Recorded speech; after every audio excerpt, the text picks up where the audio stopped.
So চলো দেখা যাক আজকে মা কোথায়। মাকে খুঁজে পাচ্ছি না যথারীতি।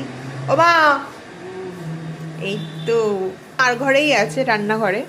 মা এদিকে একটু তাকিয়ে পড়ো, তাকাও। আচ্ছা রান্নাটা কি করছো এটা? সজনে ডাঁটা। কেউ তোমার গলা শুনতে পাচ্ছে না। সজনের ডাঁটা। ওটা কি দিলে? পোস্ত বাটা।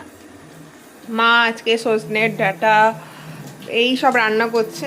কার কার ডাঁটা খেতে ভালো লাগে? আমি ডাঁটা মোটে পছন্দ করি না। মা ডাঁটা খেতে কি কোনো উপকার আছে? সজনের ডাঁটা প্রচুর উপকার না? মার কিন্তু রান্না করে এসে রান্না করতে করতে মায়ের গ্ল্যামার বেড়ে যাচ্ছে। মা একবার এদিকে তাকাও, দেখো মার গ্ল্যামার চকচক করছে।